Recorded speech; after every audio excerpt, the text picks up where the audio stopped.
The solicitor didn't open the envelope right away.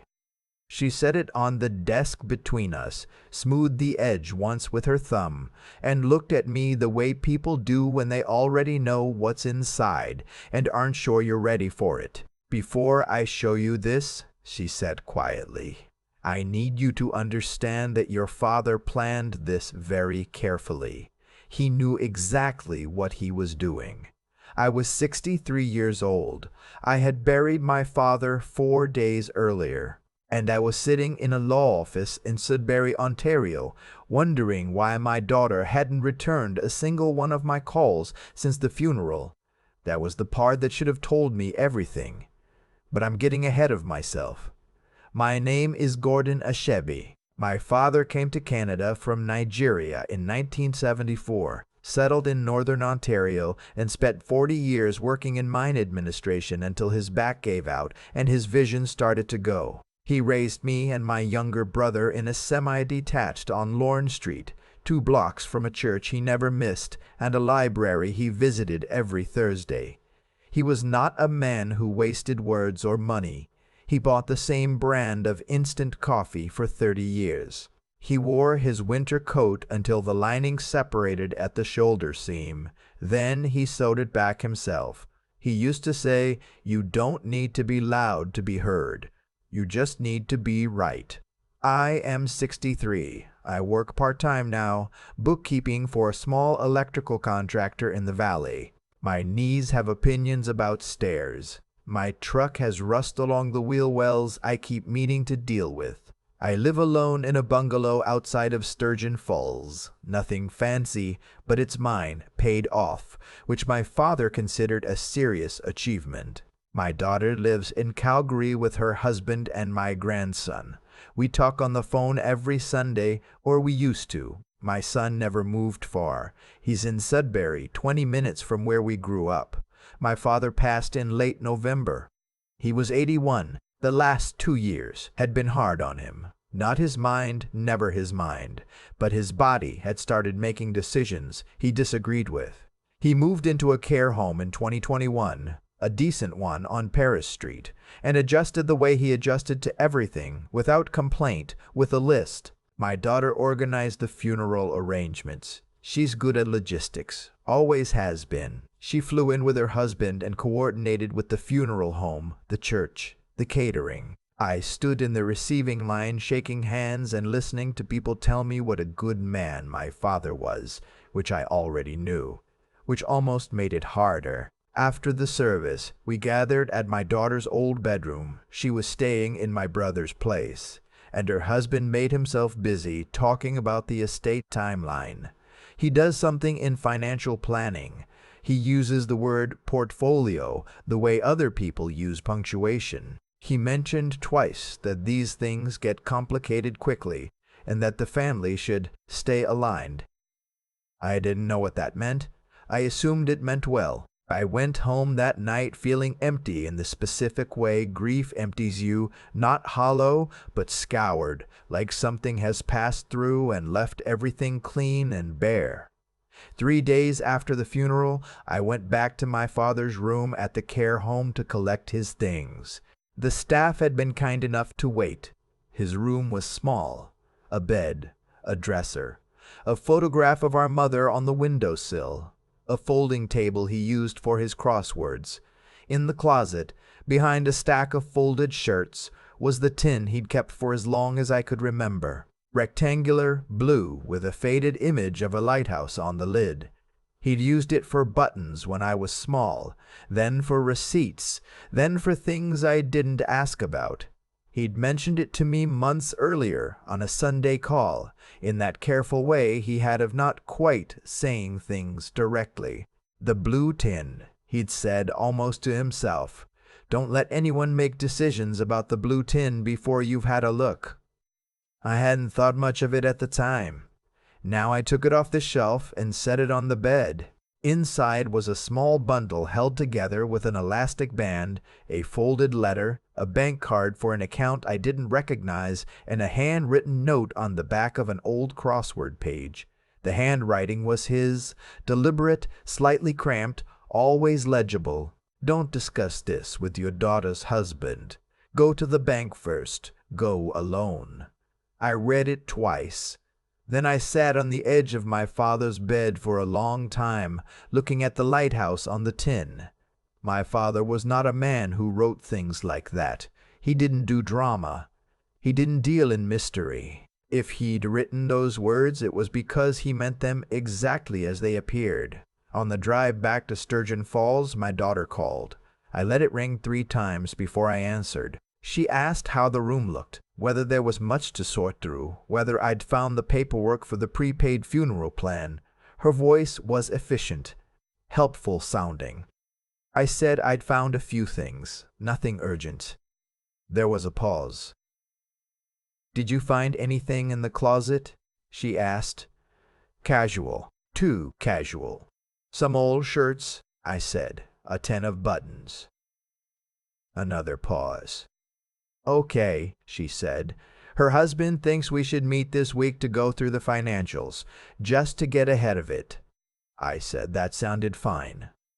When we hung up, my hands were very still on the wheel. Her husband called an hour later. He said he'd been thinking about the estate and wanted to make sure we were working from the same picture. He mentioned that my father's affairs were probably simpler than they looked, that the important thing was to move efficiently, to avoid probate complications. He said the word straightforward 4 times. I counted. I told him I'd be in touch. That night I wrote down the time of both calls and what had been said. I didn't know why.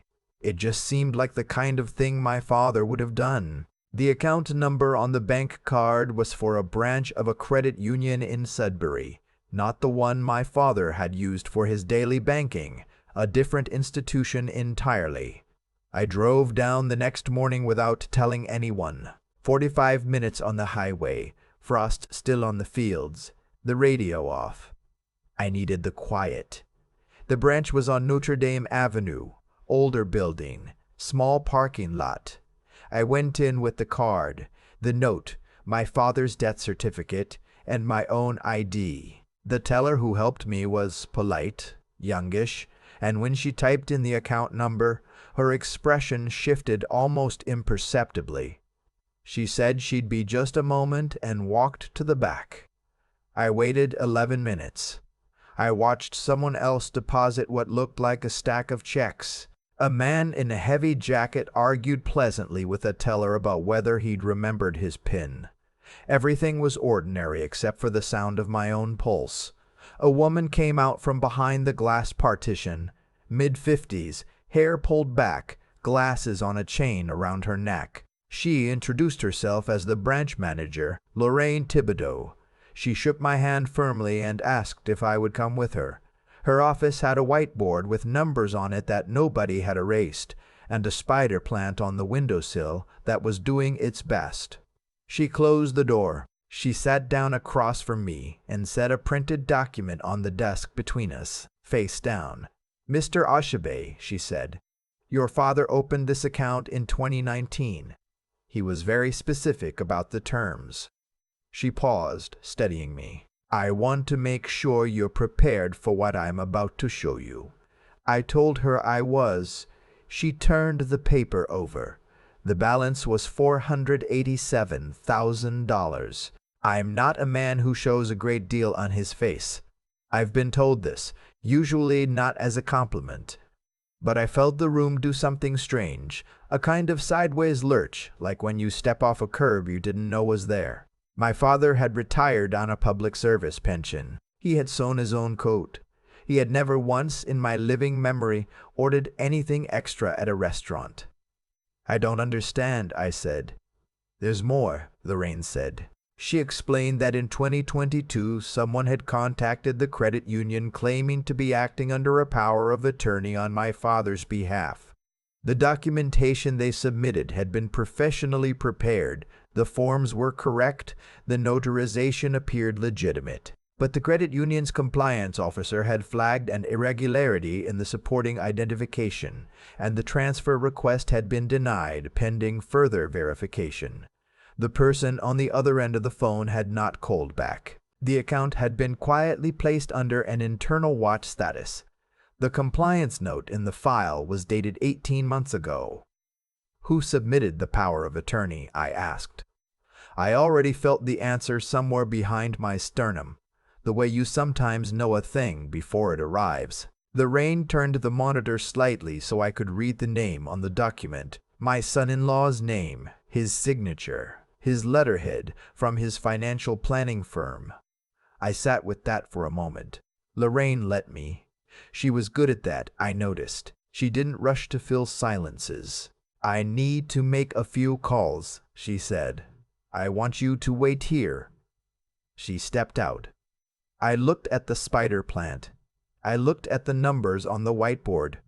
I thought about the way he'd said the word straightforward 4 times the night before. When Lorraine came back, she had someone with her. A man in his 40s, plain jacket, the particular kind of stillness that comes from doing careful work. He introduced himself as a financial crimes investigator with the Ontario Securities Commission, working in coordination with the OPP's financial crimes investigator, Bouchard. He had driven over from a different office, which meant this had already been in motion before I walked in today. He explained that my father's name had appeared in a file they'd been reviewing, that the credit union's 2022 compliance report had flagged the account as part of a wider pattern, that my arrival that morning with the original bank card and the handwritten note had confirmed something they'd been trying to verify. He asked me questions the way careful people ask questions, not leading, not dramatic, just specific, who had managed my father's daily affairs after he moved into care, who had his mail forwarded, who had helped him set up online access to his regular bank account. As he talked, things started fitting together in a way I hadn't allowed them to fit before. My son-in-law driving my father to appointments, which I thought was kind. My daughter explaining that Dad had been a little confused about some paperwork, which I'd believed because it was easier than asking. My father's voice on the phone 2 years ago saying something I'd let myself forget. I worry sometimes that I'm not as sharp as I was. He had said it carefully, and I had reassured him, and now I wondered if he hadn't been confessing a fear but trying to warn me in the only way he could afford to. Did your father ever seem to you to be genuinely confused? Bouchard asked. I thought about it honestly. His crosswords, his precise language. The crossword page with my name on it, the instructions legible and exact. No, I said. He was the sharpest person I knew. Bouchard nodded like this confirmed something. That's consistent with what we're seeing, he said. He told me what had to happen next. There would be an investigation.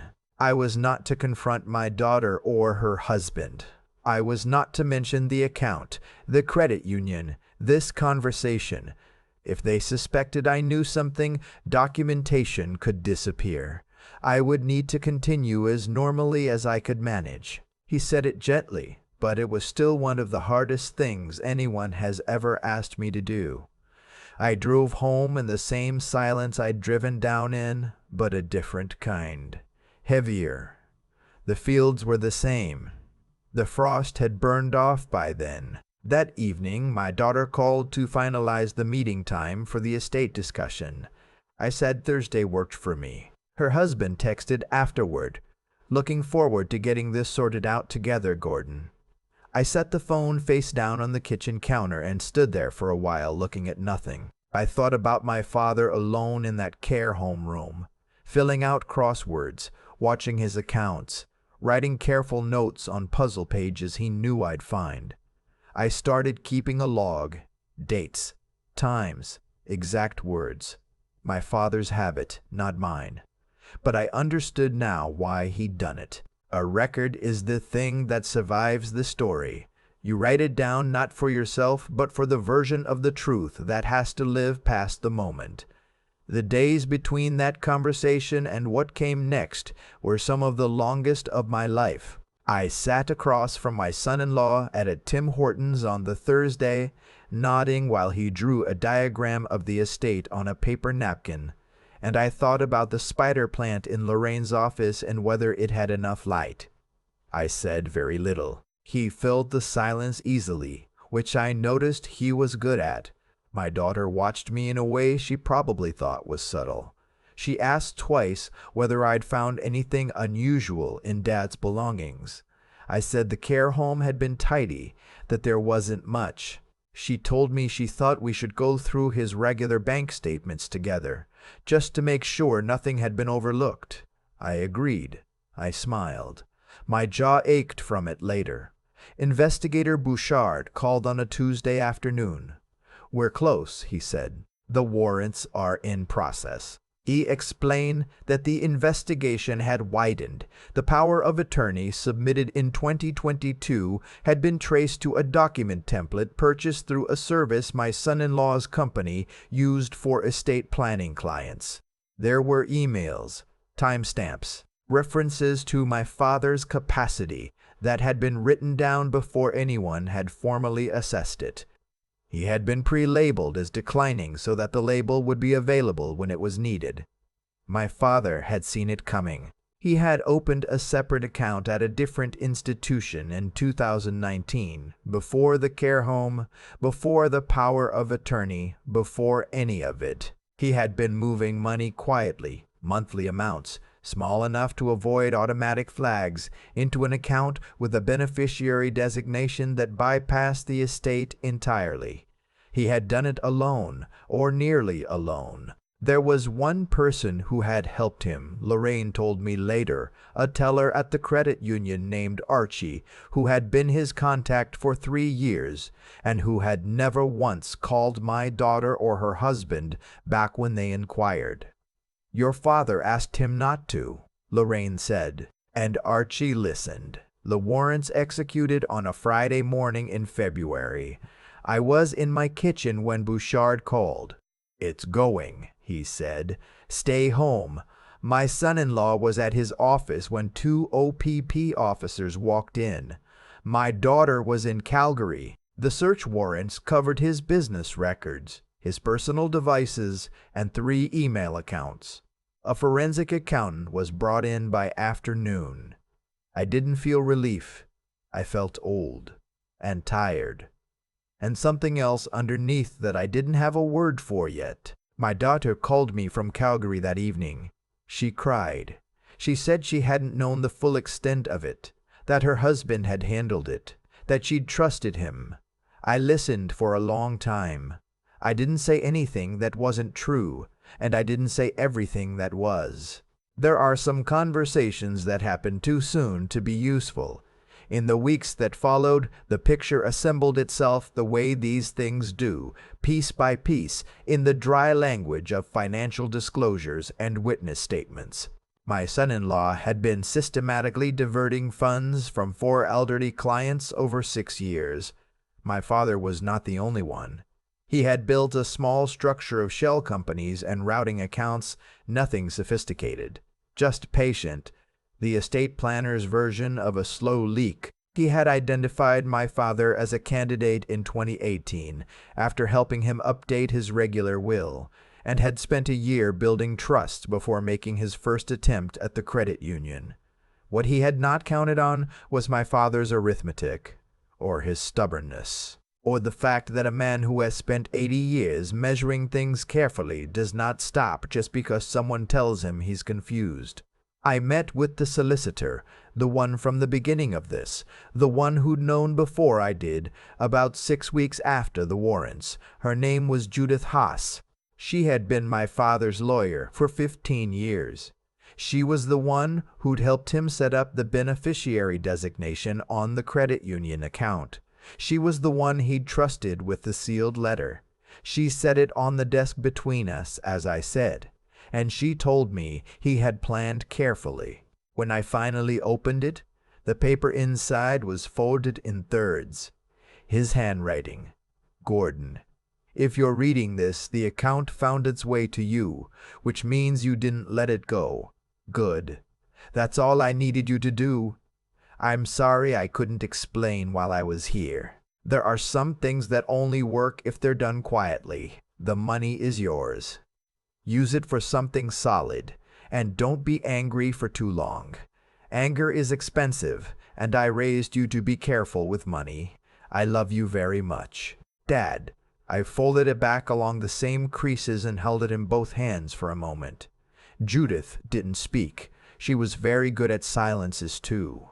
The charges against my son-in-law included breach of fiduciary duty, fraud over $5,000, and elder financial exploitation under Ontario securities regulations.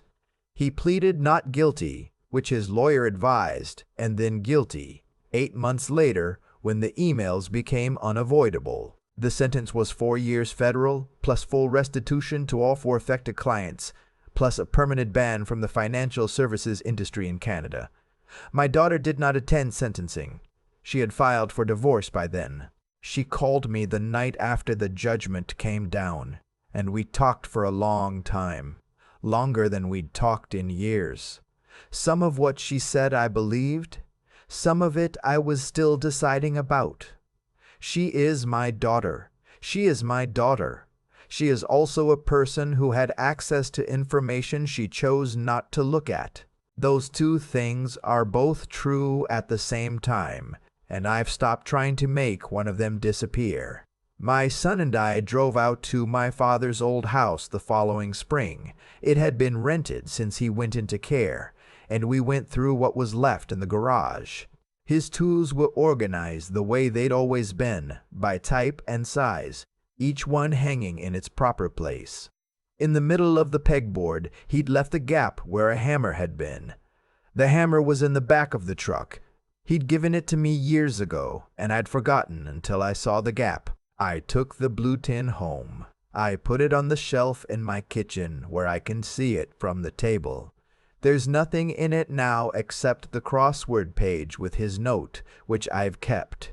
Some mornings when the light comes through the window at a certain angle, I take it out and read it again. Not because I've forgotten what it says, because it says it in his handwriting, and his handwriting is what I have left. The credit union account settled at just over $480,000 after fees.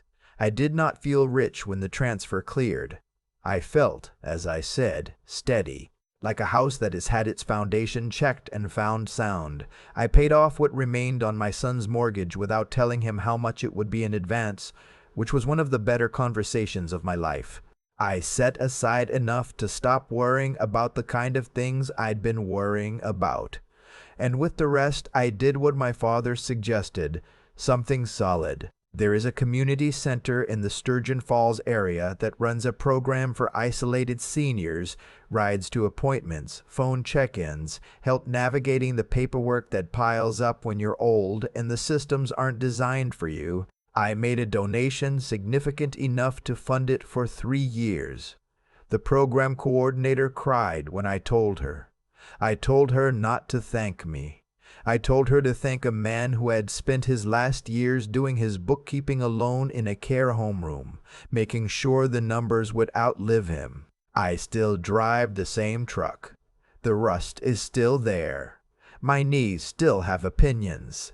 But some evenings, when the work is quiet and the light is going golden over the back fence, I hear him. Not the serious voice, the other one. The one he used when he was explaining something he thought I should already know but was too kind to say so. Patient, slightly amused, almost proud. He wasn't confused, he was watching. And he waited long enough for the truth to catch up.